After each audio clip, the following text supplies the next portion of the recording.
নমস্কার বন্ধুরা, আজকে আপনাদের নিয়ে এসেছি আমার ছাদ বাগানে। আর ছাদ বাগানে এই বেগুন গাছগুলো কিছুদিন আগে আমি বেগুন তুলেছিলাম, সেটা দেখিয়েছি। আর এখানে আছে একেবারে মাটি ছাড়া একটা গাছ, এটার কাঠের গুঁড়ো দিয়ে তৈরি করছে। আর দেখুন এখন আবার বেগুনে ভরে গেছে। আগের ভিডিওটা যারা দেখেছিলেন তারা তো জানেন গাছগুলো কীরকম অবস্থা হয়ে গেছিলো। তারপরে আবার গোবর সার আর কাঠের গুঁড়ো মিশিয়ে গোড়ায় দিয়ে দিয়েছিলাম। দেখুন কত বেগুন হয়েছে। আজকে বেগুনগুলোকে কেটে নেব।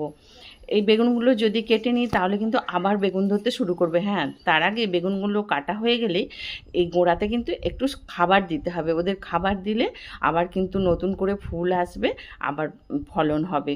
তাই এগুলোকে আজকে সব কেটে নিচ্ছি, নইলে এগুলোও পেকে যাবে। আর আপনাদের এখানে মাটিটাও দেখাচ্ছি, দেখুন একেবারে কাঠের গুঁড়ো মাটি তৈরি হয়ে গেছে। আর এখানে একটু গোবর সার কাঠের গুঁড়ো মিশিয়ে আবার দিতে হবে। আর এতগুলো বেগুন আজকে আমি গাছ থেকে কেটে নিলাম। ভিডিওটা ভালো লাগলে